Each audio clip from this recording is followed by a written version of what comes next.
Ladies and gentlemen, welcome back to the best sports podcast that is happening right now. Well, we're trying to make it that way.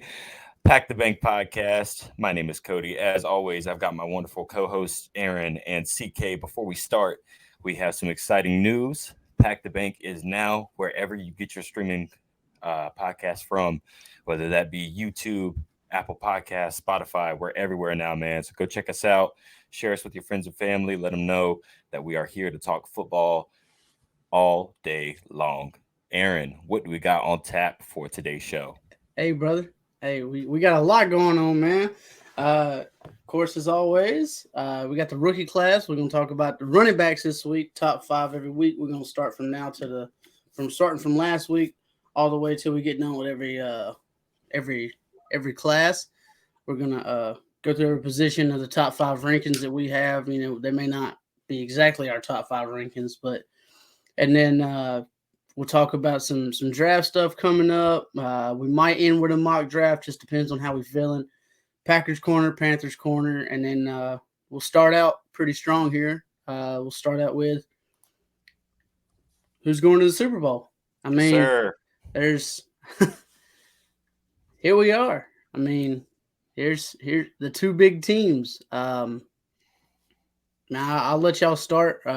Eagles and 49ers. Man, what a disappointing game, honestly. True. I mean, I think we talked about it a lot. I really wanted to see Brock Purdy come out and do his thing. Unfortunately, his UCL tear, I believe it is, that he suffered in the game. Just kind of, I mean, you basically saw what happened to that 49ers offense after he went out. So, even though the Eagles won and they've been electric all year, I don't think that this was the NFC Championship game that people were really hoping to see, especially with these two powerhouses going at it. I mean, the 49ers have been such a good offense for the big stretch of the season that Purdy was involved in. So for him to kind of go down like that, it's honestly kind of sad. And now, we've been saying for a couple of weeks that we think, Purdy might be the starting guy, but now there's reports that he may be out for an entire season next year. They don't really know. So it'll be interesting to see how he bounces back from this. I hope he does. And I hope he has at least the chance to compete for a starting role somewhere if it's not in San Fran. But CK, what do you got on this? For me, it's kind of just reiterating what you said. I feel really bad for Brock Purdy. He may have to get Tommy John surgery, and he might be out 6-8 months, could be a whole year. That really sucks for him because he probably would have beaten out Trey Lance to be the starter next season. I was really waiting to see that. I've got this prediction right, obviously. I picked the Eagles last week. Was hoping it'd be a lot closer, a lot better of a game, obviously. But obviously when you go down to your backup's backup, and then that guy gets hurt, you're screwed either way. I mean, I don't think you can say like anything bad about the 49ers because they lost two backup quarterbacks in one game. So I don't really think it tells you anything about the Niners. Doesn't really tell you anything about the Eagles. Yeah, absolutely, man. Aaron, you got anything on the NFC Championship game? I know this one's kind of sad for you, seeing your boy CMC unfortunately not making it to the Super Bowl, man. I've got a couple things, man. Yeah, that part sucks. But kind of like what CK was telling me, man, you can't go to your fourth-string quarterback and then he get hurt, and then Christian McCaffrey is pretty much your backup. But they brought in Brock Purdy back in after having the injury, and you could tell he was in pain throwing anything more than a 5-yard dump pass. Yeah. So I pretty much knew it was over then. A lot of people don't think the Eagles deserve to be in the Super Bowl because they've had a cakewalk of a season.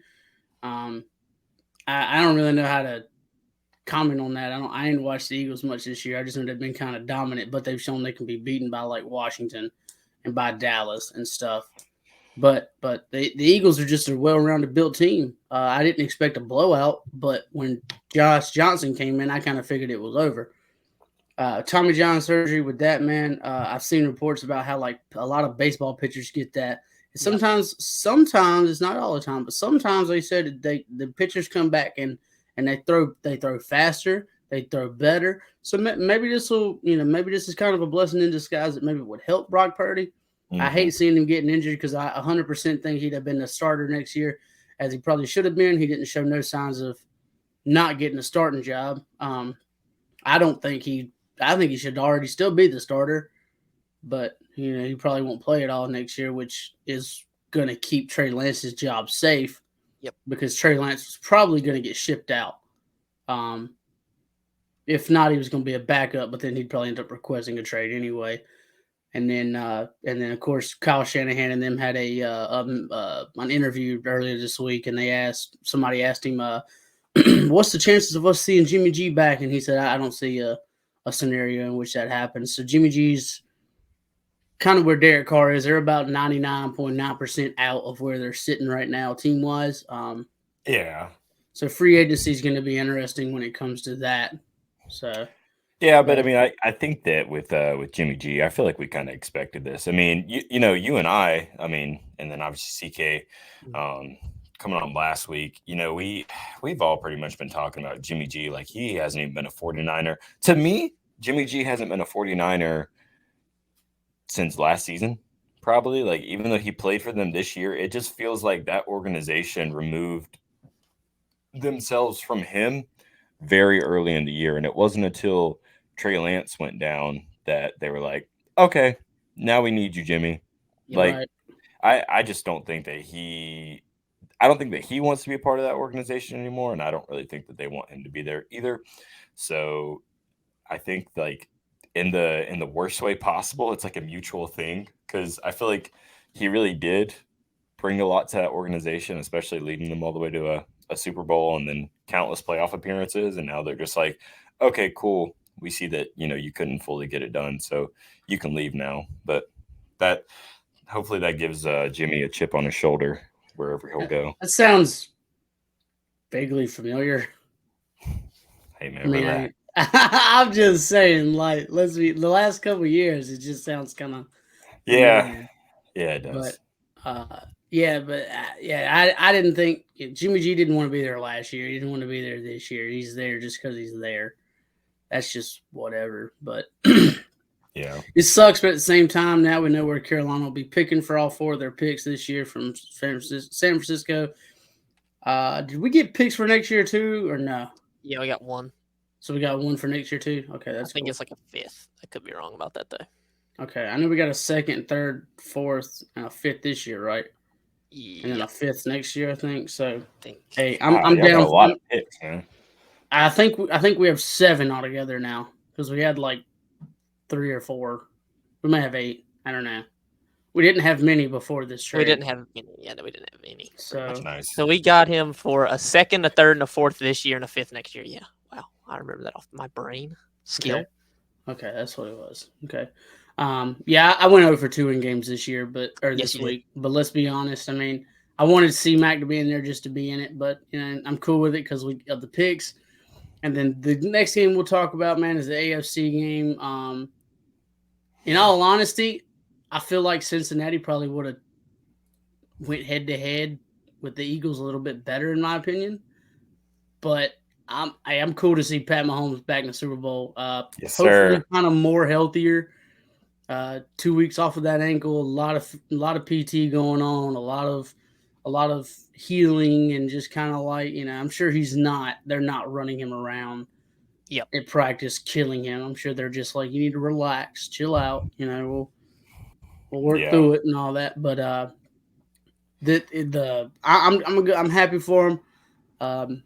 I could care less about the Bengals. I just thought the Bengals kind of would have pulled it out a little bit more. They had questionable calls. There were some not called, some flags not called, stuff. But, that's all finger pointing crap. So I ain't worried about all that. And I ain't a fan of the Bengals, so it's not like I'm going to sit here and cry about it either. Yeah. I watched many Panther games this year of some weird calls. And all this shows, it doesn't show it's the NFL's not rigged. Ain't no scripts. There ain't none of that. What it shows is you got to stop having part-time refs. Yeah, because absolutely. when the refs get paid, and then once the season's over, they go home and sit on the couch and don't do anything. Yep. So we can't have part-time refs anymore. And I think this game, the AFC Championship game, is gonna, I hope, because of the outbreak and the outcry that it has caused in the NFL fan world, maybe Goodell and the NFL will look into that about how they could fix that and maybe get rid of who they have now and get in some full-time reps, or just bring the people you got now as full-time reps and just retrain them or something. But Yeah. you got to, the referee thing has to be fixed, and there's certain flags that don't need to be called. Yeah. In my Yeah. opinion. I agree. I think the thing that I want to make clear, especially to Bengals fans, is bad calls happen in every single NFL game. It just is a part of the sport, unfortunately. And nobody's saying that the Chiefs should have won. Nobody's saying that you guys should have won, yada, yada, yada, whatever. The bad calls happen within every game. Now, with that being said, 2 picks cannot happen if you're trying to win an AFC Championship game, and that's on Joe Any Burrow. game, really. Any game, really. I mean, any game, really. Exactly. That is on Joe Burrow. Okay? It's rare that you. I'm not trying to cut you off, but it's rare that you have, and it's true. If you win the turnover battle, 99% of the time, you're going to win. Oh, yeah. Unless some ungodly reason you're the Chargers. But, I mean, it's like, they the whole first quarter, they're like, T-Law, man, this dude sucks. And then he's saving grace because he come back out and he did what he did to the Chargers, what he did. Yep. But yeah, I mean, from the Burrow stands and all the crap that they've been talking to everybody, you can't have a 2-pick game and then expect to come out on top. Definitely against a team like the Chiefs. Yep. I mean, it's just not. You have to put your foot on their neck, and you have to keep it pressed down until the end of the game. And this is exactly what I talked about last week. This is exactly what I talked about. I talked about a not even 100% Pat Mahomes can beat that Bengals team. And the reason was not because Pat Mahomes was just going to completely dominate. It's because Pat Mahomes is going to sit back there because he has to, and he's going to read that defense, and he's going to get it to guys like MVS, who I know strictly from being the Packers. He can stretch the field like it's nobody's business. And then he's also going to give it off to his running backs, or he's going to dump it down, and he's going to make the smart plays. He made the smart plays with Travis Kelce. Did he run when he had to? Yeah. And you could tell that he was injured, but the difference between Patrick Mahomes and Joe Burrow is that Joe Burrow, a lot of the times, is like, okay, where's Jamar Chase? And he's just going to look for him. And you can't do that every time. You need to give it to your running back, who Joe Mixon, if you haven't heard, is in a little bit of trouble right now. Chargers got dropped. Did they? Yeah, they got dropped the next day. Money talks, buddy. Oh, I guarantee you. 100% money talks. Okay, well, I didn't know that, but I guess that's old news now. But yeah, man, I don't feel bad for the Bengals for losing this one. I feel bad for the people who are delusional that think that just because they seem to side a certain way that team should have won. And I'm sorry, but like I said at the beginning, 2 picks is not going to win you a football game. And that's on Joe Burrow. Whether you want to say, oh, they were tipped, whether you want to say, oh, that's the receivers, that's on Joe Burrow. If you're a quarterback and you're throwing the football, you should know where to throw that football. And you just can't have that. Right. A big thing I don't like, though, is like how I don't like when people criticize a quarterback because they well, if you look at their stats this year, they're number 1 in passing yards, but over half of their passing stats are from both running backs, because all he does is throw dump passes. If dump passes are winning me football games, I'm gonna keep throwing dump passes. Oh, absolutely. If throwing to my tight end is gonna get me 1,500 yards, I think he's got 1,300 yards. I'm gonna keep throwing to my tight end that gets me 1,300 yards. You can't hate on a man that wins. because if Joe Burrow was just throwing to Joe Mixon or is it Hayden Hurst? He got Hayden Hurst now, right? Yeah, Hayden Hurst. Or Hayden Hurst all year because he didn't have Jamar Chase, they wouldn't be like, well, you're just throwing to the running back on dump passes. That's if it's working, it's working. That's all it comes down to it. I don't care if you only throw to the running back all game long. If you win, you win. Mm-hmm. So I just don't think it's right that people criticize a guy that makes smart calls, or smart decisions, dump passes, little 5-yard ins and outs to tight ends over somebody that wants to throw the ball 35 plus yards every play. Well, people will only criticize when it's, working against their team, and then they get pissed off about it. Right. I mean, it's the same thing in Madden. If you just dink and dunk down the field, your opponent's gonna rage quit because he can't stop a dink and dunk. I mean, right. You're only getting 5 yards a pop, but you've already eaten up 12 minutes of clock. So, yeah. I mean, I get it, but I just look at it. It would be different if it was the Panthers that lost this way, 100%. I'd be like, that's crap. But it's like, at the end of the day, I had to look back and be like, but if it was flipped, I'd be okay with it because we won that way. So it's like, I get it both ways. I just don't think you can hate on you can't say a QB don't deserve MVP because his tight end had 1,300 yards and both his running backs had over 500 receiving yards. Yeah. That's just stupid. Oh, yeah. Well. Anyway, I absolutely agree. My thoughts on this game. Once again, got this right too. Went 2-0, by the way. And exactly what I said happened in this game. I said if Chris Jones took over this game, the Chiefs were going to win. That man went off. And what did he do? He took over the game. That man went off. He had 2 sacks. Just boom right there. I said it because that Bengals O-line was hurt. That's why I picked them. That's why I picked the Chiefs because I knew that O-line was. So, what do? Chris Jones goes off for 2 sacks. Frank Clark had 1.5. The rookie George Karlaftis had 1. Willie Gay had half a sack. They just destroyed him. I called it the whole time. And also, another thing to remember, Patrick Mahomes was without, for most of the game, Juju Smith-Schuster, Kadarius Toney, and McCall Hartman. All of them. Gone. All he had was MVS and a couple backups, Sky Moore. And he's still backups, man. Still won. So, MVS had a nice game though, man. 100%. MVS looked nice out there. He was definitely doing his part. I enjoyed watching that. But yeah, I'm happy with these games, man. Like I was one of those where I was like, I picked the Bengals. I don't know if I told y'all on the thing last week, but I was like, I'm picking the Bengals, but I hope they lose. Yeah, I think you did. You did say that, yes. So it's like, I went 0 for 2, but I kind of went 1 for 1. So I'm okay with it because I'm cool with that one being a loss. So I just realized they didn't even the Chiefs didn't even run that well. No, they really didn't. But I'll tell you what, man. Pacheco, ain't that his last name? Yeah. The running back. Dude, I like him. He's nice. He'll be good. He's definitely starting to pop at the right time too. So. Yeah. Man, we'll jump into a different topic real quick. Something fast, man. We'll jump on this draft right here real quick. About this one right here. So the Bears have already been receiving phone calls, which I'm not surprised.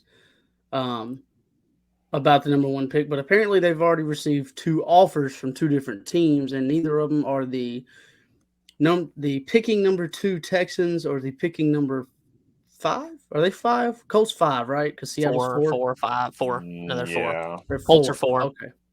Seattle's 5. Yep. Okay. So neither's one of them. I heard, and he confirmed one of them. I heard a report was Tennessee. Tennessee was one of the teams. Which is, I get that, but my thing is I think Tennessee's at like 11. I don't see the Bears going out of the top 10. And it's like, okay, what other top 10 team could be sending offers that has the ammunition to send offers? Couldn't be pick number 9 with Carolina, could it? 100%. And not just being a Panther fan, but all around, I think that Carolina is the most obvious team. We'll talk more about it at Panthers Corner, but some stuff has come out this week about quarterback talk from head coach Frank Wright and GM Scott Fitt and all them, and they seem to have their eyes what seems to be on like two guys. So it'll be interesting to see, but I'm willing to bet. I'm at about a 75, like a 75-25 that the Bears probably don't have that number one pick come April. I would agree with that. I would also agree with that. And let me pull it up real quick because I actually just made the slide for it now. But I believe that the reason why is because of this. Actually, it's a really bad picture. So for our YouTube audience, I apologize. But the Bears actually decided to go ahead and stick with Justin Fields as the franchise quarterback, which essentially would be a big reason why they're getting calls for this draft pick, because they've pretty much already put it out there. They're not going after a quarterback this year. And if they do, it'll be very late in the rounds. It'll be somebody that obviously is not a top 5 guy. So look for them to trade back, maybe try and add a little bit. I could really see them adding like defense and stuff later on in the draft, maybe like day 2, day 3 selections, just to try and like shore up maybe that line or that secondary that we talked about a couple weeks ago. But as of right now, Justin Fields is their guy. I'm really not surprised by this. I think yeah. Why would you trade him? It makes no sense. Depends on how much you like CJ, right? Well, yeah, I mean, I get that part. I agree with you on that. You know, you'd have to like really be down on CJ or Anthony or whoever, but there's no shot you're going to go trade away your quarterback that you drafted to go draft another one, and you still don't have a line. You still don't have an offensive. You don't have offensive weapons. Your defense ain't really up to par. So you're going to take one quarterback that's going through the trials and tribulations right now, take him out and ship him away to go get another one that's going to go exactly through what he's going through now. He already knows your offense, Justin does. Mm-hmm. Now what you do is you trade back and you get ammunition so you can start drafting O-line, wide receivers, all of them, because, sorry, Chase Claypool, all he does is talk a bunch, because he said he was a top 5, top 3 wide receiver this year and barely put up 600 yards. So, there's no reason whatsoever you trade Justin Fields. The reason all this came out was because obviously they got a new GM, they have the number 1 pick, and the head coach never picked Justin Fields. That's the reason it came out. Right. Yeah. So of course they're gonna swing it like they're gonna trade him, or not? Yeah, they're gonna swing it like they're gonna trade him on a quarterback, also, so they can increase the value of the first overall pick. But my thing is, like, I could see this if Justin Fields was looked not ready, right? But even as a Packers fan, from what I've seen from Justin Fields, he is easily the best quarterback that the Bears have had in the last 15 years, probably. I mean, barring like the one couple playoff runs that Jay Cutler had, like back in the early 2000s. I'm talking like 2012 or whatever, that they actually had like a playoff run. I know Mitch Trubisky had the one in 2018, but I mean, Justin Fields looks poised. Yeah. But yeah, man, like Justin Fields, he's not a bad quarterback. He needs a line. He needs an O-line, but the kid's got an arm. The kid can run. Like, let him develop. If he flops out, he flops out. But this is way too early to be trying to take another quarterback in the first round. Right. He's slowly changing the narrative of the OSU QBs, your terrible narrative that's going on in the NFL, because the last couple OSU QBs that's ever come out, they haven't really panned out to be anything, and everybody's like, OSU QBs suck, and it's the same way with Alabama. But now you've got Tua looking decent when he's not on the sideline with a concussion. Right. And Mac Jones I don't think Mac Jones is all that good. I'm not impressed with him. I don't think he's nowhere near whatever. And then I don't want to hear about Jalen Hurts because that's an Oklahoma quarterback, and just like I don't want to hear Joe Burrow because he's not an OSU quarterback, he's an LSU quarterback. Yep. You can't claim somebody that sat on the bench 3 years and then went to LSU and then balled out and then you bench Jalen Hurts in front of the entire nation, millions of people on live TV in a bowl game, but weren't they losing? I don't know. I think they were, but still, it's like you benched him, he left. How are you going to start claiming him now? Yeah. Depends. Yeah, Jalen Hurts is a great story, man. I actually am.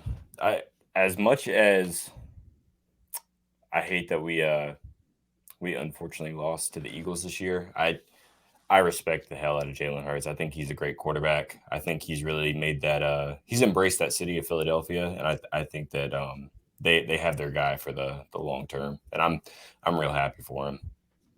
Oh yeah, I'm a big Jalen Hurts fan. Yeah, Jalen Hurts is definitely a guy. So, what do we got up next, man? Man, we'll jump into Packers corner. I know you've got we'll do Panthers corner first. We don't have as much to talk about like you do.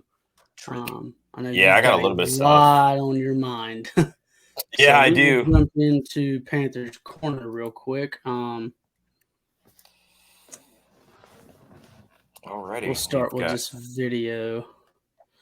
We've got a video from Will Kunkel, works at one of the TV news stations down in Charlotte, I think, interviewing with Scott Fitt. Here's what the interview. This is a little clip I've got from it. Here, because you sell off, Robbie Anderson and Christian McCaffrey, but it's like this is not a break it down, restart roster at all. So what is the expectation going into next year? We have high expectations. The process hasn't changed. We want to build it on defense first. Mm-hmm. Want to come back, build it on the offensive line, and now we can add pieces to this to be that explosive team that we want to be. We can take that next step. This is through free agency and the draft. This is our year to make a move. The NFC South is wide open, and we're going to make our run. Now, here's what I'm gathering from this video. If we start where he started, he's like, we wanted to mark out the defense. Check. Defense is, if we hire who we're talking about hiring right now, I think we could have a top 5, top 10 defense, arguable. We wanted to fix the O-line. Check. Just re-sign Bradley Bozeman. That's all you got to do. That's simple. Mm-hmm. But, then he talks about now we can make the move. Weird. You say that, and then reports come out that the Bears get offers for the pick for number 1 pick. That's why I'm saying if it's not Carolina, I'd really be surprised because they've talked about it. Frank Reich talked about it. David Tepper talked about it. Because of course right now the whole media it's all about Carolina. What are you doing at quarterback? They've all talked about it. Frank even said he was like, the big physical guy, the big. That's just how the new league is. Okay. Big, physical, talented, athletic. There's 2 guys in this draft that's big, talented, physical, and athletic. And it's CJ Stroud. and it's CJ Stroud and it's Anthony Richardson. And Will Levis. But and B. John Robinson. You put mayonnaise in your coffee and you eat bananas with the pill on, you're far from anything that I want near my organization. I'm sorry. I will support him about as much as if we would have drafted Zach Wilson a couple years ago and how you would have supported him. I mean, gonna be honest with you. We draft him and we can win 10 Super Bowls, and I'd say I don't care. He sucked. I hate him. I hear B. John Robinson's moving to quarterback. Dude. Well, hey, Derrick Henry 2.0. I don't care. But the way it sounds, man, I really think it's about a 75-25 chance that, and we're 75 that we move up. And it may not be a 1. They may want a little too much. I've seen some ridiculous trade offers this year. I've sent it to y'all in the chat. It's been crazy. Yeah, but I think that Arizona is more of a likely landing spot for Carolina because it's like, who is Houston going to take? Because I've seen it where they've been like, well, what if Houston doesn't take quarterback? Well, first, D'Amico Ryan should be fired if they don't, because that's their biggest need.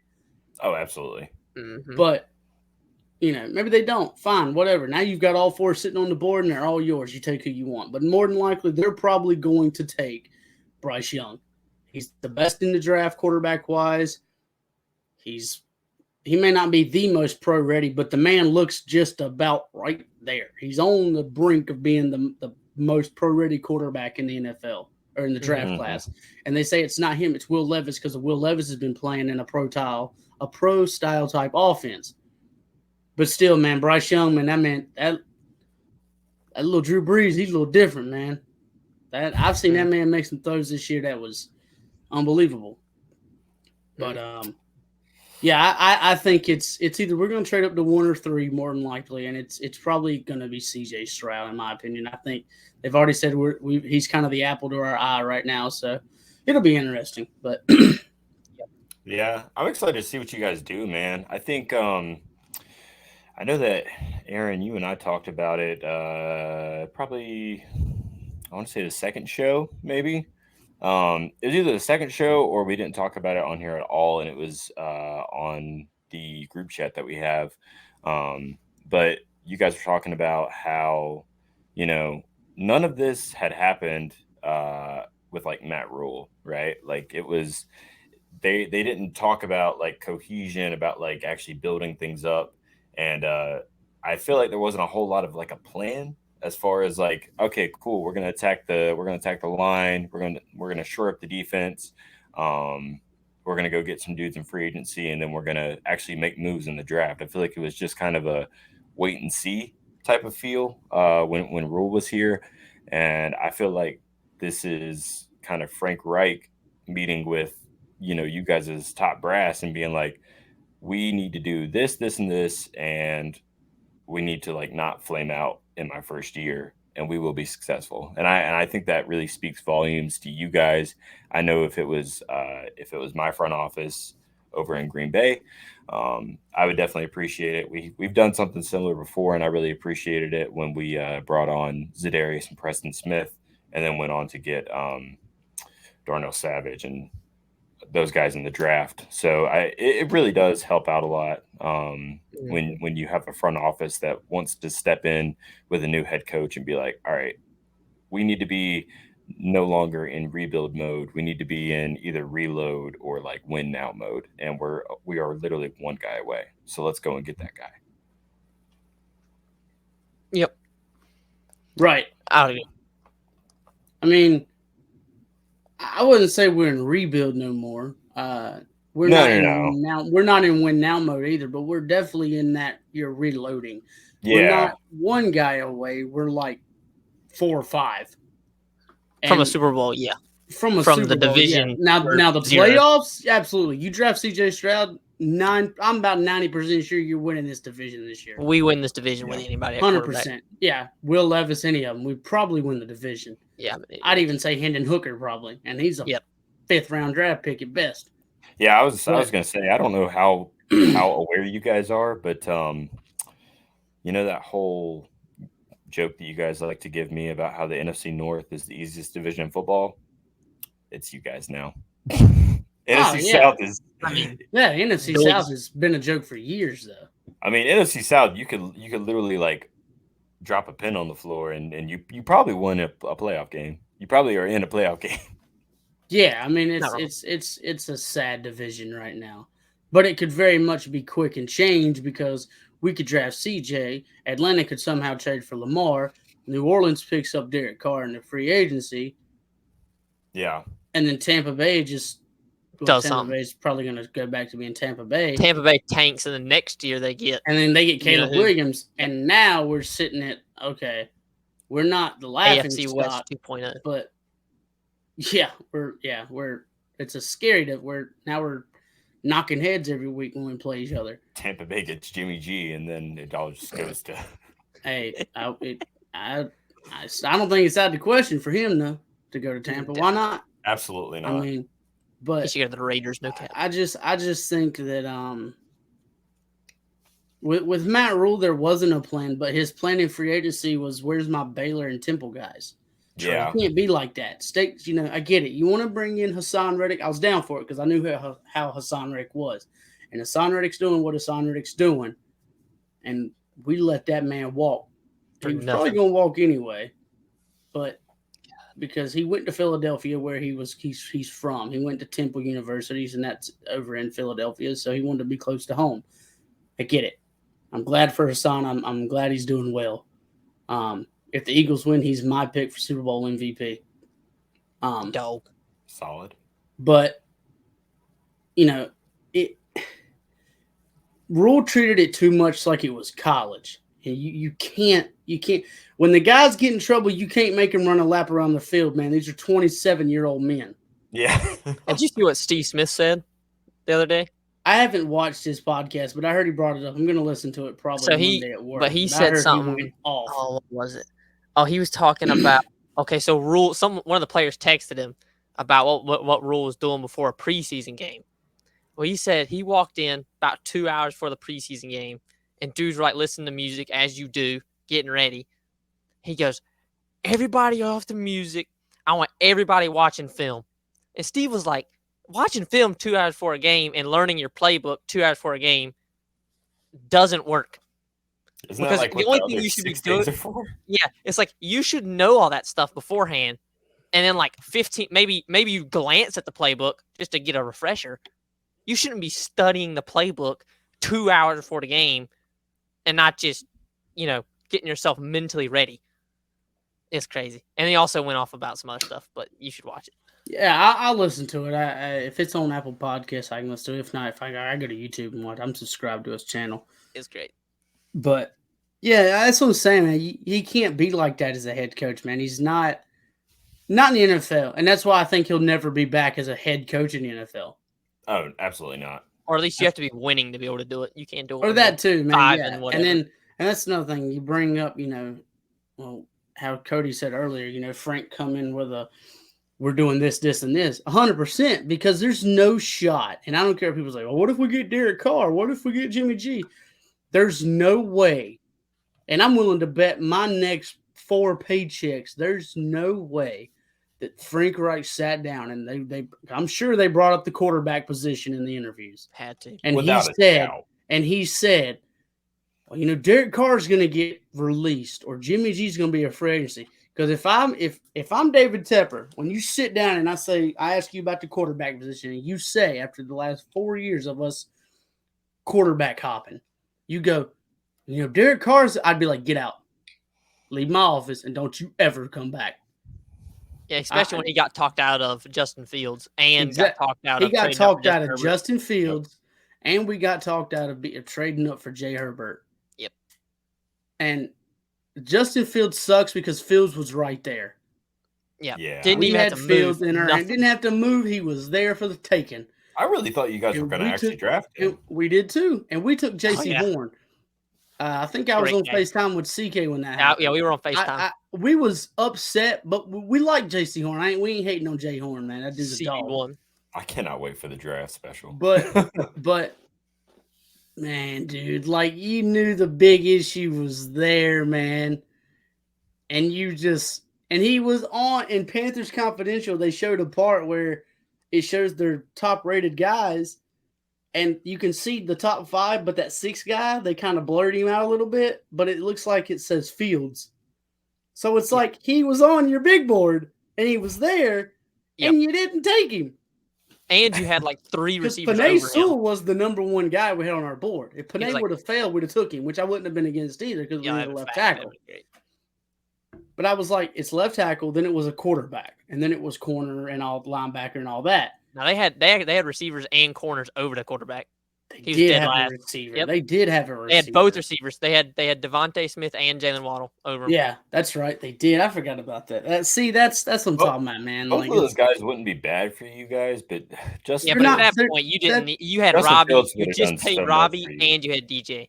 That's what I'm saying. And it's like this year that people's like, if none of the QBs fall, let's just take Quentin Johnson. You are so stupid. You're so stupid. You guys. There's absolutely no reasoning that you draft a wide receiver this year. You guys should give your 9th pick to the Bears for Justin Fields. Make up for it. Dude. Nope. Well, thank God they're still, they can keep Jay Fields, man. I'll take CJ or AR. And I know a lot of people, I'm not fully on the AR train because I feel like you could trade back and get him, but you're not going to take that risk. Coming to the station, baby. You're not going to take that risk of trading back to 12 and then the guy at 11 take AR and now you're sitting with Will Levis or you're not sitting with a quarterback at all. Yeah. So you're going to take AR at 9. But the thing is it's like he's got the highest ceiling, 100%. The dude's got all the like we talked about last week, breaking down the QBs. He's got the highest ceiling, but it's like, can we sit here and wait 2 to 3 years to get him there? It is not going to take 2 to 3 years. It just depends, man. Yeah, okay, but I'd also say this: if you want to make that argument, Josh Allen took 3 years. Well, I mean, Aaron Rodgers but took Josh Allen started and he started all 3 years. Right. But yeah, but Josh Allen's not. I mean, what's he doing? Turning over the ball the most and getting to the playoffs and losing? Yeah. Better than what we're doing. Well, yeah, but I don't want to lose. He's still one of the top quarterbacks in the league. Yeah, I mean, he's top 3, 100%. Colin, I'm not arguing that. If you guys go to the playoffs every year, that's cool, but it kind of hurts losing. I'm just going to be honest with you, man. Oh, no, I agree. I'm saying. 100% on the train of I'd rather not make the playoffs than go and lose every year. That part. Like 100%, because it's like, yeah, you make it, but then your first round exits every year. That would suck. Depends on what not making it. I mean, like, if you're not making it as like top 5 pick, maybe. If your top 5 pick is 9 and 8, not making it, nah. I'll take the playoffs and just lose there. I don't know, man. Like I said, I'm not against Anthony. I don't want you to take it that way. I'm not. I'm not against Anthony Richardson. Yep. I know he's got the highest ceiling, but I've been on the CJ train before everybody. Well, I was like, I like CJ Stroud. I like his upside.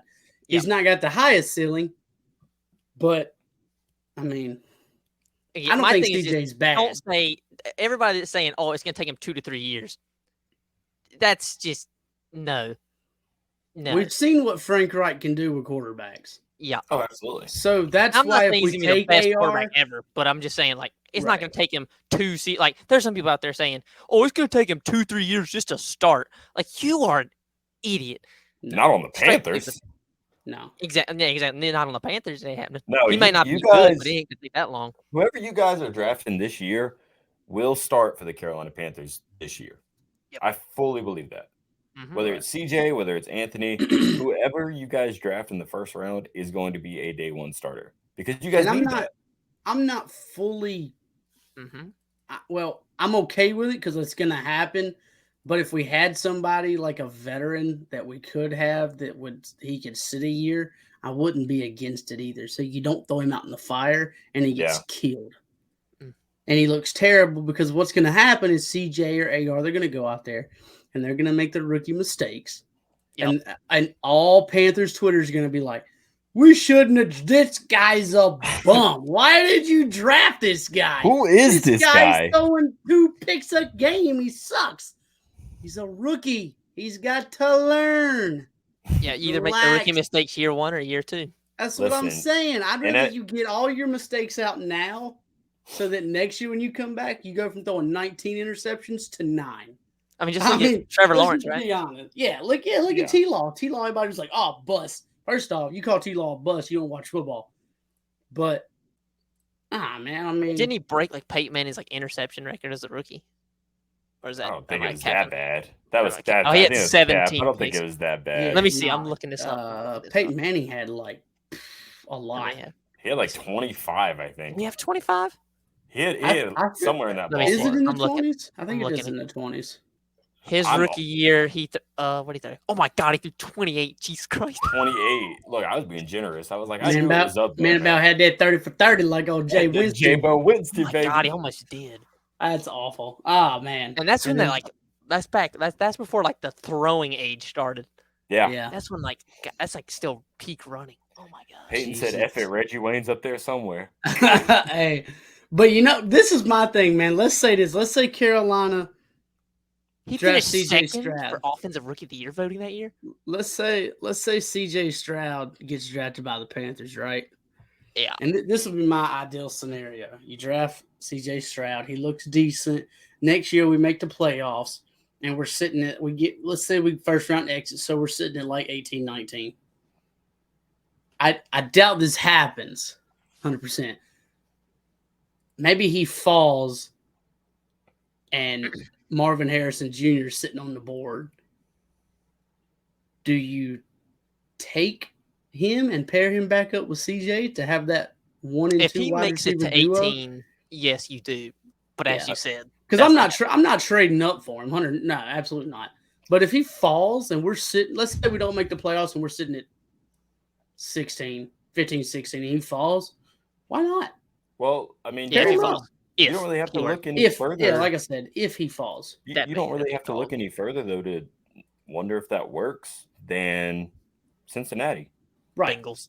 They got Joe Burrow, waited a year, said, okay, Jamar Chase is there. They know each other. They're familiar. Let's just try it. Instant. I mean, it was right off the bat that they just had that connection still. I mean, you guys that you're familiar with are always gonna be in sync. I mean, and it has absolutely shown since the first day Jamar got to the NFL and knew that Burrow was his quarterback. So I think that's a big thing. And yeah, if it's me and I'm in you guys' shoes, absolutely take him. That familiarity is going to not only be good for CJ as a quarterback, but it's also going to help other receivers on that team because then they're going to be coming over to Mims and they're going to be like, okay, so we've been with him for a year, but you were with him for 3. So what is he looking for here? You know, and he's gonna be like, look, when I cut out here, he's gonna place the ball right here. Like and you guys are just gonna be able to have a cohesive unit that way, like we've seen in Cincinnati. So Yeah. And just, I think real quick, we want to talk about the Panthers staff, like OCDC. You want to do that?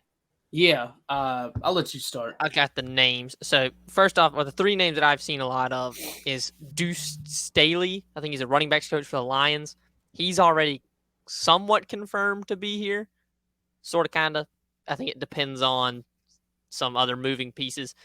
Brian Johnson, the Eagles QB coach, he is also in consideration. And then you have the greatest name of all, Jim Bob Cooter, who's the Jim Bob, Cowboys, who's the Cowboys pass game coordinator, I believe. I thought it was Jacksonville's. Is it Jacksonville's? I think it's Jacksonville's, Cowboys. I don't care, thing. man. Jim Bob Cooter. That's all that matters. I think all 3 of these would be really good options. Yeah. I'm cheering for, I don't know, Brian or Deuce, to be honest. I'm cheering for those 2. Because I would love to be able to throw lots of touchdowns and be like, we just took a deuce on your field. It would be great. 100%. Like that. No, every time you guys throw a touchdown, the tagline would be "You got cootered." Like, and then for DC, I'm probably gonna butcher this name. Oh yeah, the dude from Denver. Yeah, Ajero Avero, something like that. I don't know. Denver's DC. I'm gonna say this: if we get this guy, big monster. W for multiple reasons. Number one, fighting. Oh, sorry. Go ahead. he's a number one. I just think he's a good defensive coordinator either way. Number 2, I think there's a chance this guy could be a head coach in a couple years. I mean, and an added bonus would be that 3rd round pick. I mean, he's got the whole alphabet in his name, so I don't understand how you couldn't right, win. but this guy's coming from Denver, and you've seen what he's done with Denver's defense. Yeah, that's pretty good. And I would argue that our defense is probably better on paper wise. So, and the list that he's worked with is insane. He's worked with like big Vic name head coaches, a lot of DCs. Yeah, so yeah, I'd be down for him as DC and either Brian or Deuce as OC. Yep, 100%.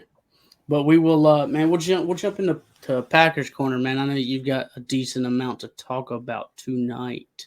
Here we roll. Sure do. All right, so here we are. Packers corner. We got a lot to talk about, man. The first thing I want to talk about before I actually do the slides is I saw a tweet. What was it, yesterday or 2 days ago? And I brought it up in the group chat that Alan Lazard is wanting anywhere from like $15 to $17 million. Getting that Christian Kirk money. Yeah, that's what he's seeking in free agency. That's absurd. Okay. Yeah, 15 to 17. Yeah, he says they're not close in contract talks, expected to part ways. Yeah, that's absurd. If a team pays Alan Lazard, he wasn't even really the wide receiver one this year for the Packers. Certainly not filling the Devontae Adams role like he was supposed to. If he expects to get 15 to 17 million, which to his credit, I'm sure some team will give it to him. Chicago will probably give it to him because they saw how bad the deal with Chase Claypool went. Lazard is not a 15 to 17 a year wide receiver. And honestly, I don't know if he thinks that he is. If he is, more power to him. But yeah, it's just absurd. And I actually went in the group chat and actually that's the first thing I said about it when I sent the post. I was like, this is absolutely absurd. I mean, there's just no reason to pay him that much money when the best skill that he has is as a possession receiver and somebody who can block very well. And that's not taking anything away from Allen. I've loved his time in Green Bay, but he's never been a number one receiver. He's always filled that number two spot. And like I said, he's great in the run protection game. He's great in those chip block, plays, and he's great for getting you the first down. But that is what Alan Lazard essentially is as a receiver. He's not going to stretch the field for you, barring like maybe a couple of open plays where he just has maybe a step or two on the receiver or on the DB. But he's just not that guy. Like I wish we had a soundboard so I could insert the "You're not that guy, pal." You're meme. not that guy, pal. Exactly. But I mean, he's just not that guy. And I really don't understand it. Second thing before I actually get into the slides, Aaron Rodgers, which obviously I'm going to talk about because you guys know by now, Packers corner, especially offseason news, is surrounding Aaron Rodgers once again for the third season in a row. Aaron Rodgers confirmed at the Pebble Beach Pro-Am this week that he is not going to San Francisco, which I thought was kind of funny. No NFC, which I think is kind of funny because a lot of people kind of placed him there because of the hometown team thing. But he's already said right off the bat he is not going to San Fran. Which is good for me because honestly, I didn't want to meet Aaron Rodgers in an NFC Championship game and have to beat him because, he chokes in those. So, anyways, we'll go over to the actual slides now. Interesting tweet from Las Vegas locally that says, which neighborhood is Aaron Rodgers 12 moving to? And Devontae Adams saying mine, which gives a little bit of kind of hint at maybe Rodgers is looking at the Raiders, which is another team that we kind of have been linking him to other than the Jets. I would love to see this if they gave us a hefty return, similarly to what we should have gotten last year when Devontae left and went to the Raiders. Go ahead and take 7 from him. Help us out. No. I want to see something like maybe Darren Waller and a first. I think that would probably be good. Aaron, I know you're shaking your head right now, but he's going to get a first-round pick. He's going to get a first-round pick, dude. I'm not saying he's not. I just don't see trading a first and Darren Waller for a 39-year-old quarterback. Well, It's, I mean, it's just absurd to me. I don't know. I don't I think know. it'll just be picks. I don't think it'll be a player. Yeah. well, either way, I could. That's what I would like to see. Now, if it'll happen or not, probably not. I don't know. I Like still if think he Jarrett goes to the Stidham. Jets or retires, honestly, because I don't think Boo. Aaron knows what he Jarrett wants to Stidham. do. But next thing that we got is yeah, man. We prefer to move on from Rodgers. I talked about this a little bit last week because this was the thing that I was pretty sure was happening when the Packers were actually welcoming talks and stuff like that. And Aaron actually talked about it on the Pat McAfee show, but the Packers have started to have some discussions without him. And I think it's moving closer and closer to we're ready to move on from him.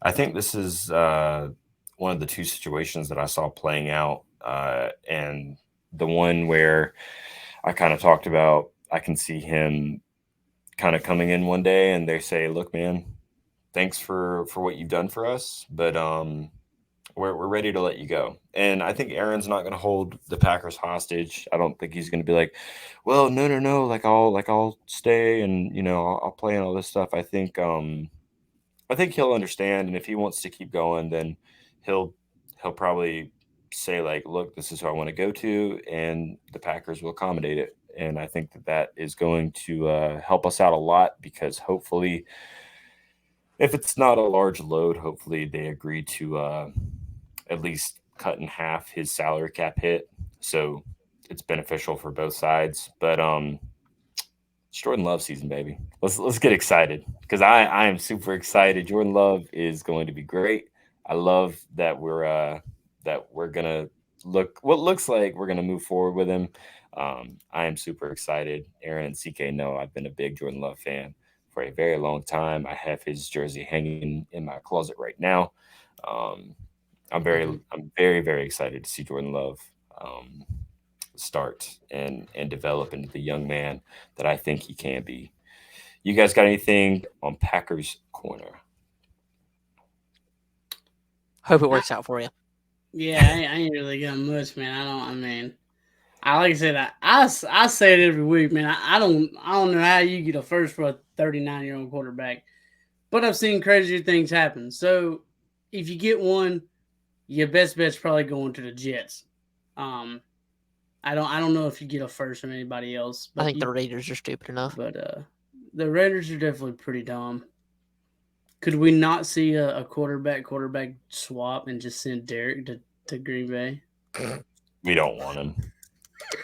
We don't want him, man. I'm sorry. You don't want him. What if old Goots is like, I'll take Goody Derek does Carr. not want Derek Carr, man. I promise. Oh, man. Hey, what's the dead cat look like on A-Rod anyway? It won't be anything, I don't think, because it's that year-to-year contract. Yeah, if we trade him, it won't be anything. He'll just be out the door, and I think he's got like $100 million left on his actual cap. So, Jesus Christ. Yeah. Honestly, I want Derek Carr to go to the Saints. Derek Carr is hilarious. Why?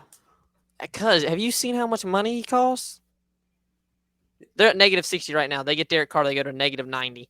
They go to -90, yeah, but that's before they cut Michael Thomas, and they probably trade. Okay, how much money? How much money do they save from cutting Michael Thomas? I think I've seen something that said if they get rid of Michael Thomas and Alvin Kamara, they're pretty close to cap to even it out. It would be great. I didn't actually know. I don't know what that one. Michael Thomas. So break it down, New Orleans. You don't need nothing. It would be. They cut Michael Thomas. They lose $12 million. If they cut Michael Thomas probably comes to Green Bay, and that would be fantastic for Jordan. Well, what are they trading? They don't make it. They still lose money. Round pick. The only way they can save money is if they do it post June 1. If they do it post June 1, they save money on Michael Thomas, and it's $1 million. I don't know, man. You know how the Saints are, man. Yeah, the Saints are going to do it. They can get it. It's easy to get out of it. But what you have to think is this. To get out of it, you have to restructure 4 players over the age of 30. Good. That's what I'm saying. Restructure Cam Jordan. Good. Exactly. That's what I'm saying. Fire Cam Jordan. Fire Cam Jordan. I hate that man with a passion. I'm sure you do. I hope they get Derek Carr so they have to stay in the salary cap moving over for the next Yeah, 4 but years. Derek Carr's not a bad quarterback, so I don't want to have to play Derek Carr twice a year. We can I was beat gonna him. say Derek Carr. We I can mean, beat him. we Don't we care. can beat him, yeah. Don't but care. I'm like, Beat 'em. I Don't care. don't know, man. Don't care. How about you have Chris- 3 quarterbacks on your roster over 10 mil? 3 quarterbacks. Oh, All right, what do we? Derek Side, Jameis Winston, Taysom Start Hill. Ian Book. Oh my god. Fact. All right, what do we got I'm next? sorry, no, you can't because Ian Book now is the third string on the Eagles, so he's actually going to go win a Super Bowl ring here soon. So Nope, never he's mind. not. You have to start Micah. somewhere else. I don't know where you're going to start. Not You're this going to year. start, but whatever. I like playing Jameis Winston, man. That dude's a clown. I like playing J-Bo. I can't lie. I've always liked playing Jameis Winston. Obviously. That dude's a clown, Even man. W's, man. I want them interceptions. That's what I'm saying. That's Derek Carr does the same thing. So.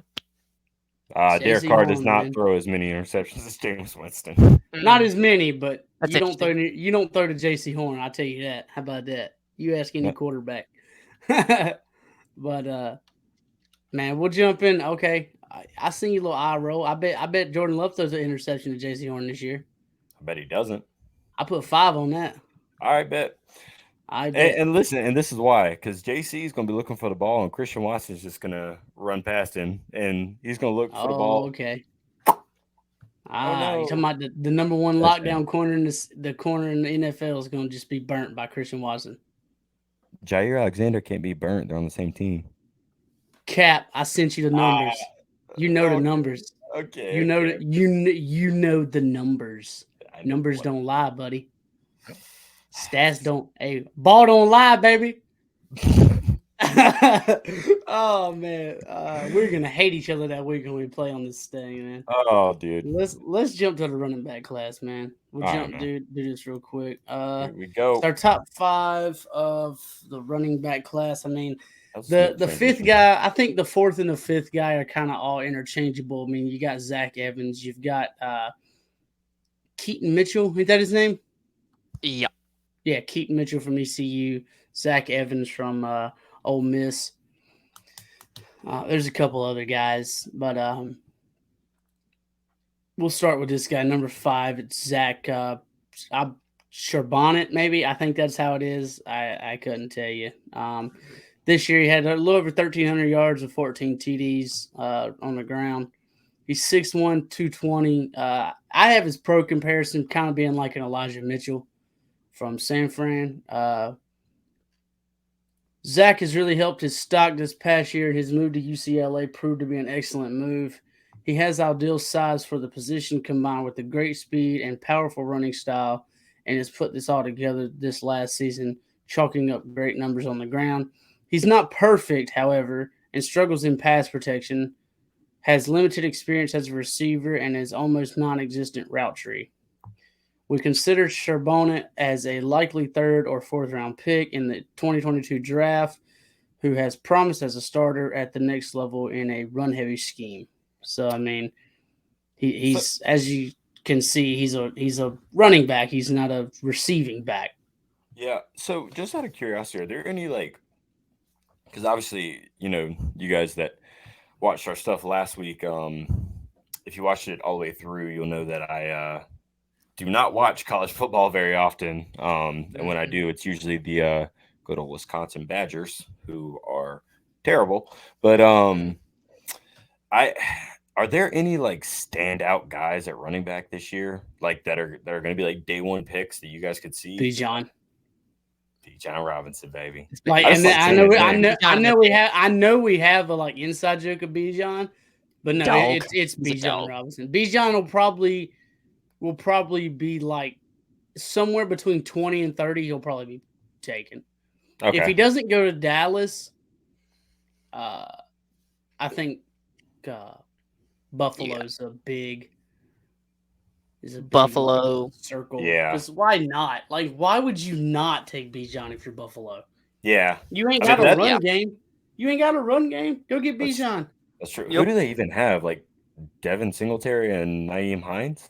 They traded for somebody. That's- I yes, think they Naheem traded for Hines. Naheem Hines, yeah. Naeem Hines, yeah. So they've got Singletary and Hines, 2 older dudes that are probably their days are probably numbered in the league, honestly. So they're going to I need think a they young might team get a that while. can come in. Yeah. I mean, you see his pros and cons, man. He's a great combination of size and speed. He fights for extra yardage, which is always nice. Definitely, and he's really reliable in short yardage. Improves patient as a runner, follows pulling guards, and makes good decisions on his cut, which is good. You don't like watching your running back outrun your pulling guard, and then by the time the guard has to make the block, the running back's already over there getting tackled because he runs 10 times faster than the guard does, and Yeah. there's no real sense in it. He has really good patience as a runner. Also, he has good vision, so he's good at finding the hole, and he's good at getting north and south. You know, he's not an east to west runner. He's got a good initial push, and it always seems like he falls forward for positive yardage when he's getting tackled, which is always a very good thing. Like I said earlier, his hands aren't that great.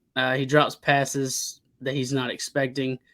He needs to improve his awareness when it comes to that, which that's fundamental stuff, man. You can get that done easy.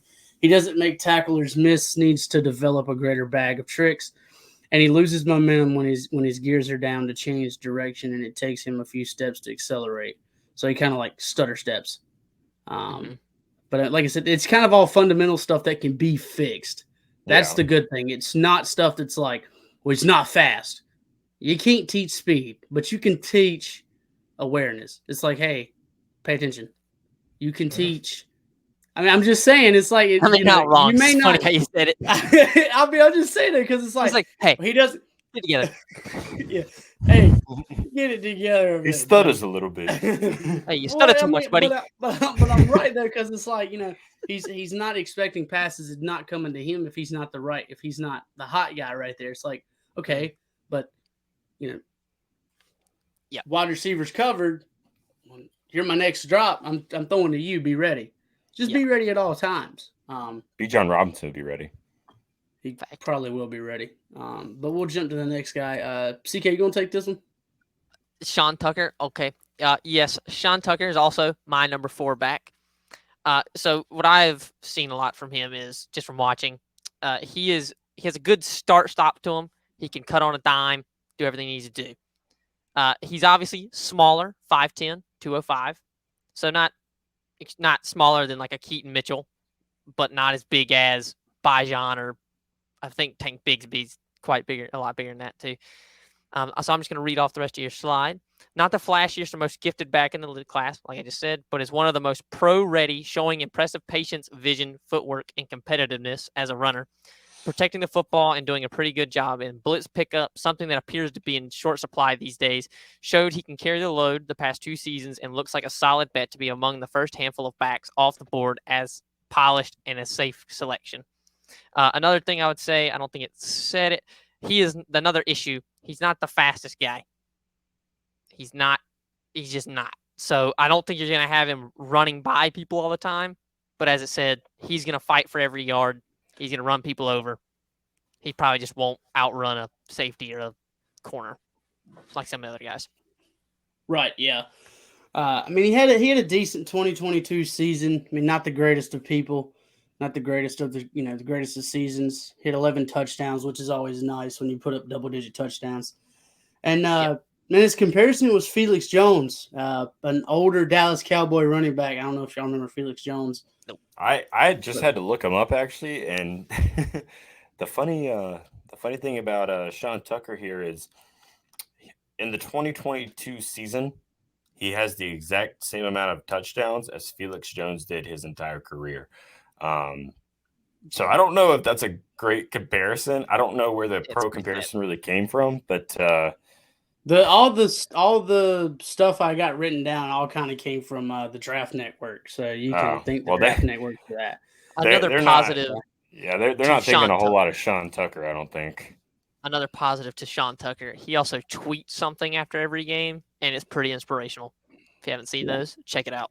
Well, maybe he can tweet himself out of the old Felix Jones. Felix Jones comparison. Hey man, this what TDN posted up, man. I can't. That ain't on me, man.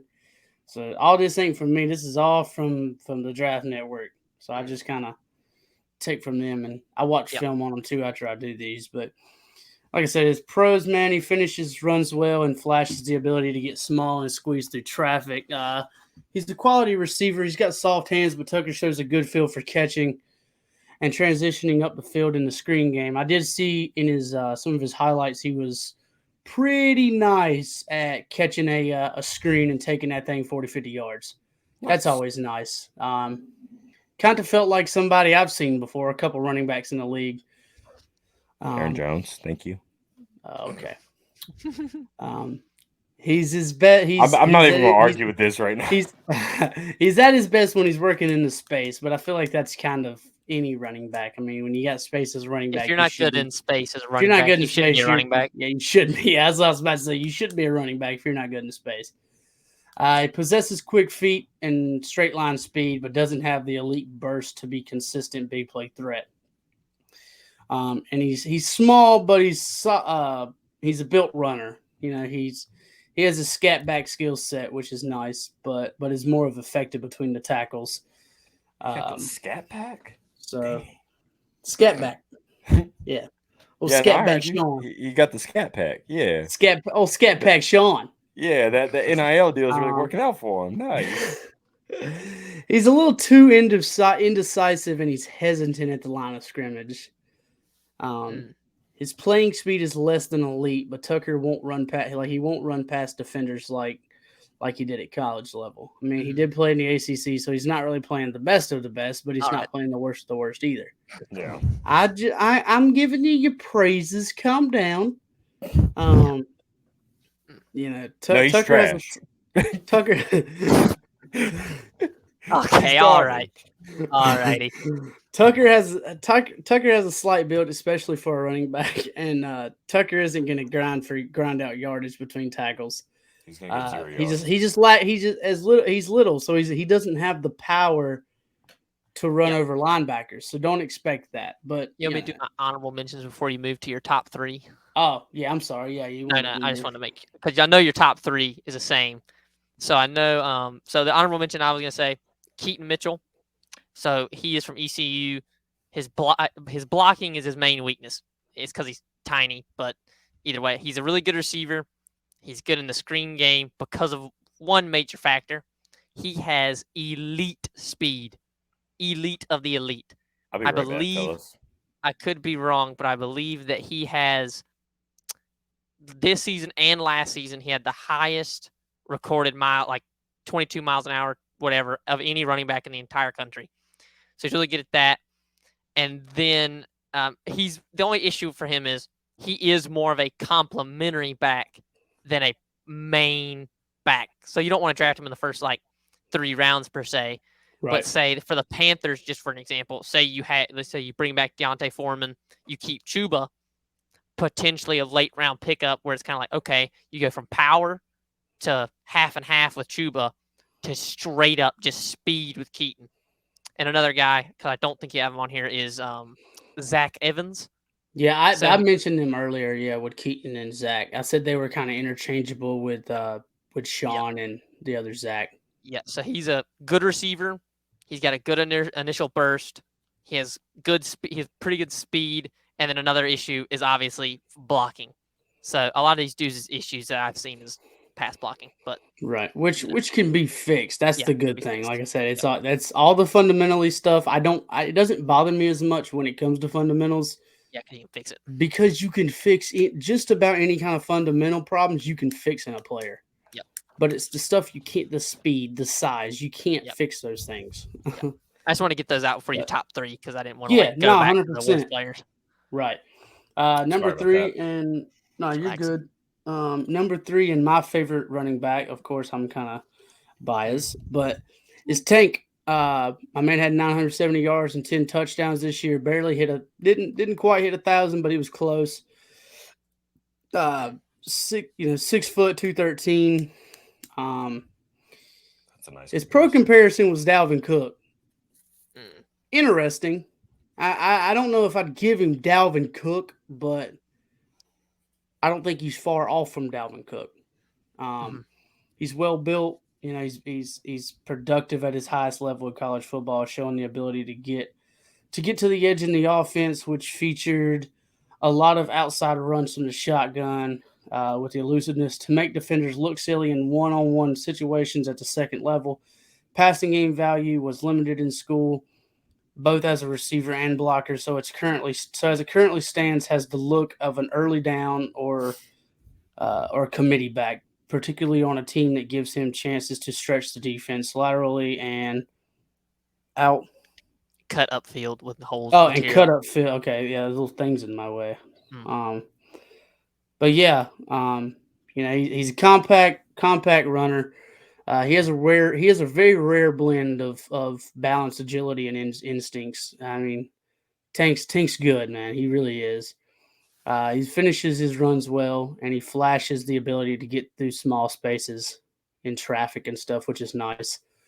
Definitely when you're running up the gut and you got two big 350-plus D tackles on you, he can kind of squeeze through and get out and might gain extra 7-8 yards. Sounds like a good time. Right.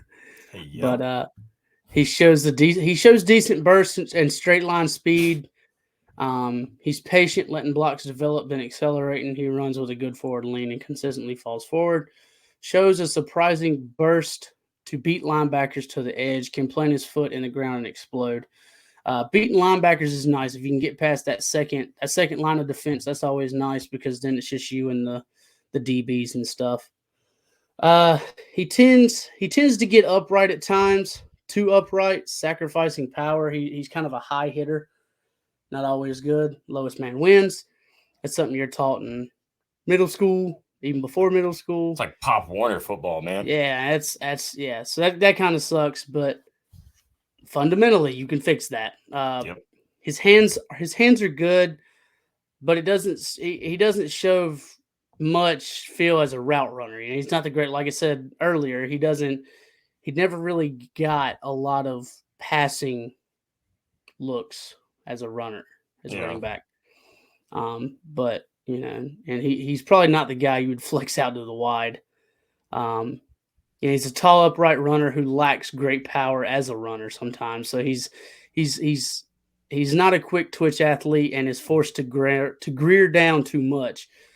Not very loose throughout his frame, looks tight redirecting, will dance and leave his feet instead of taking what's there sometimes. So he likes to be the east to west guy sometimes. If he can get away from that and do more of the north to south, that would be better.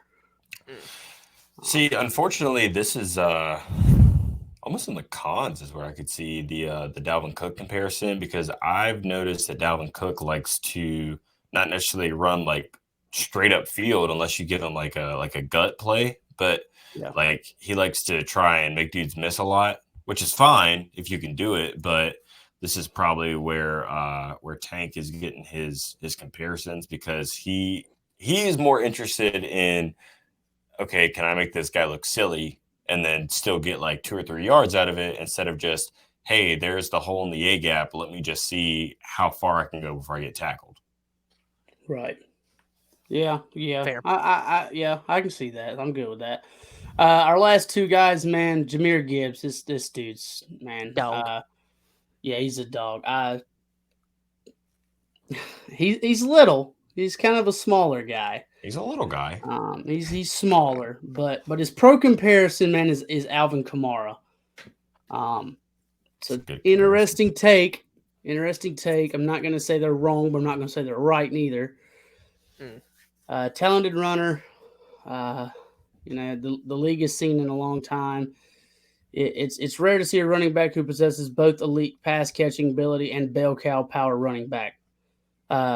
Gibbs is truly fit in any offense in the NFL, run heavy or pass heavy, and can be converted asset. I guess that's kind of more why he fits the Alvin Kamara, because, I mean, Alvin, everything. Yeah, pretty much. He does it all. He really does. His pass blocking is below average. Seems like that's kind of a repetitive thing with these. Well, it seems like a repetitive thing going on with these running backs is their pass blocking is not all that great. Yeah. But it's not due to his lack of effort. So it's not like he's just chip blocking guys and trying his best. No, he's trying, but he's being outpowered by these 6'5", 265-pound linebackers against a 5'200-pound guy. Understandable. Well, yeah, it's not like you're just giving up. You're trying, but they're gonna outman you. That's just how it is. I mean, these guys are not gonna come up and be like, Derrick Henry or AJ Dillon. I mean, you're just not gonna. They're just not bigger running backs. Yeah, and at a school like Bama, man, they got a deep roster, and on pass blocking plays, he's typically taken out of the formation, so he doesn't really get that much time of play when it comes to pass blocking because they know he's little. So they're not going to be like, well, we're going to get you out there. Yeah, you're going to get out there and you're going to get killed. Why would we put you out there? Yep. So that's that on him. I mean, he had barely a little under 900 Hold on. I get it out. He has a little over 900 yards, 926 with 7 touchdowns, and 444 receiving yards with 3 touchdowns, which isn't awful. No. He has the best skill set of any running back in this class, and like I said, he'll fit just about any scheme. He has great pass catch. He's a great pass catcher. Has more of an advanced route tree than you would see from a running back. He has electric speed, allowing him to easily burn tacklers on corners, and he has the vision and confidence to hit holes without second thought, which is very nice when you're 5'11". Possesses fluidity and as a runner, and can stop on a dime and turn on the jets at will, which is also very nice. And his 3 cons, they kind of all match up with that second one. Is the size concern? Yeah. The size concern being a 3-down back sucks, where CK said earlier, you're not going to put him in on a 3rd and 10 to pass block. Nope. So he's not a 3-down running back.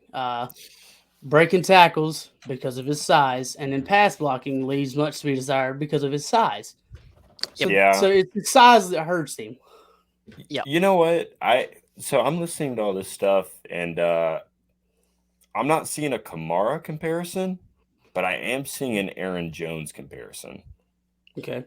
Because Aaron Jones can do all this stuff, but he's not great at pass blocking. Like, he's just not. Before we had AJ Dillon, and if you had you got to think, before we got AJ Dillon, we had Aaron Jones and Jamal Williams, both relatively around the same size to this guy, and you look at them, they're fast, they're explosive, they're on the shorter stature, they get upfield quick, and they're also great in the passing game, but they cannot block a DN or a linebacker really, and they just can't.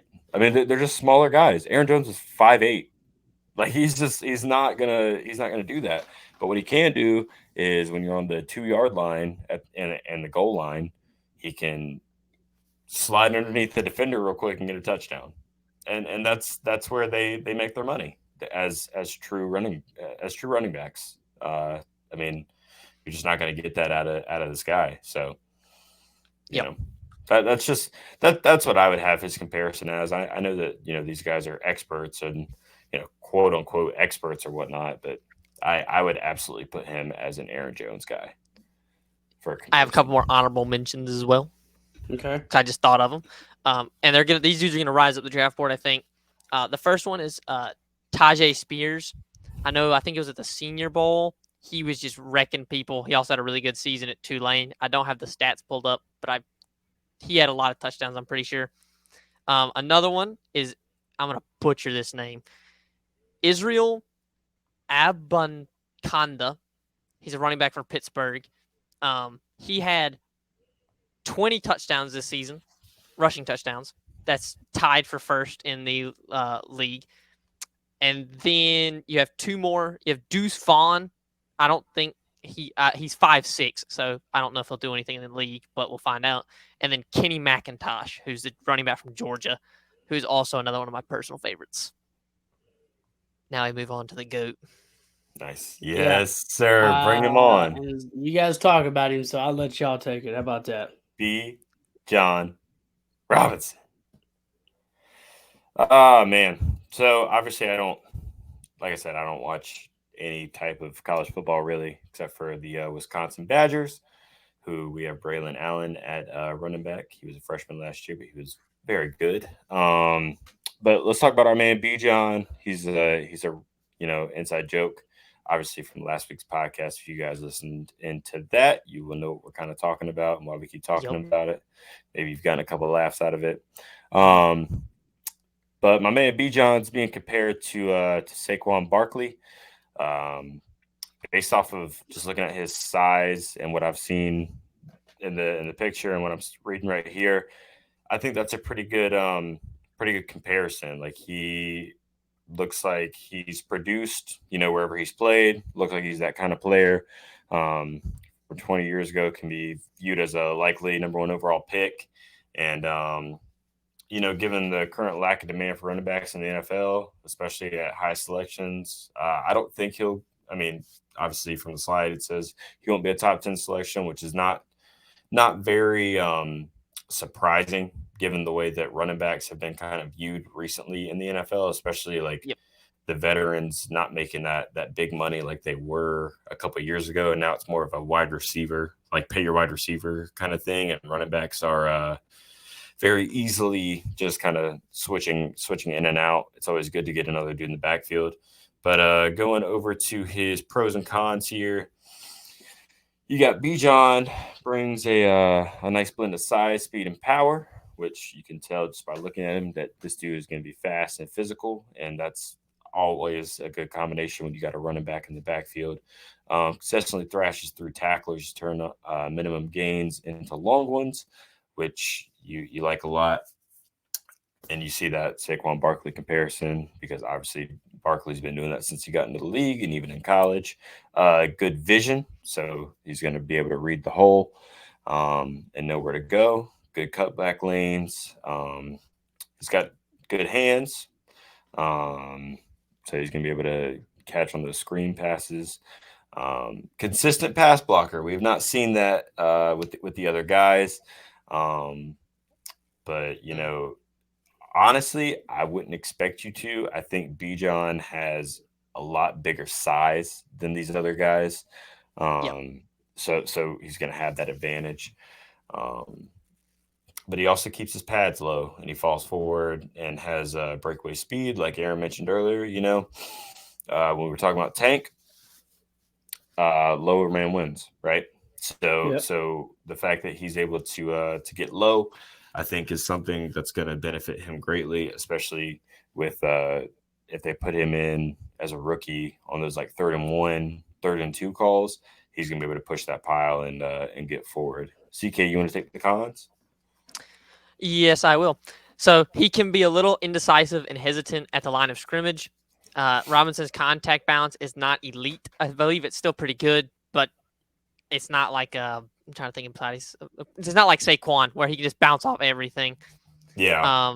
Sometimes steers himself into dead ends, and then resorts to body catching on passing downs. So in the NFL, that's going to get you killed. Yep. Because if you go for a body catch, you're going to get rattled. And then while he has very good speed, it is an elite. You won't see him run away from DBs.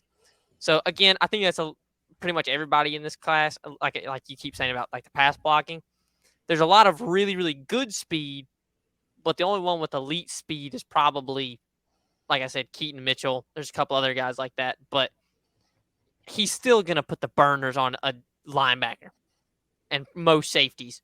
It's just, if you get like a Dante Jackson, not saying he could tackle him, but if Dante could catch up with him, slow him down, as they do. Right. Yep. All right, boys. Well, we're already at almost an hour 30. Do you guys want to do a mock draft, or we gonna do it? I say we do our mock draft every other episode. So we did one last week. Yep. We'll knock it out next week. Yeah, I think that'll give us a lot more time, and maybe you guys that are watching on YouTube, or even if you visit our Instagram page, I think we're gonna start trying to be more active on there and maybe doing some polls and stuff. I'll talk to Aaron and the guys about that. But if that is the end of episode 4, then gentlemen, I think we're gonna get out of here. We love talking to you guys, man. Go ahead and make sure to hit that subscribe button on YouTube if you have not already. Hit the bell notification so you get notified every time we get a new episode of Pack the Bank Podcast. Follow us on Instagram on our social channels. And once again, like we said at the beginning of the show, we are now on Apple Podcasts, Spotify, and wherever you get your podcast from, so you can enjoy listening to our wonderful voices. As always, man, peace.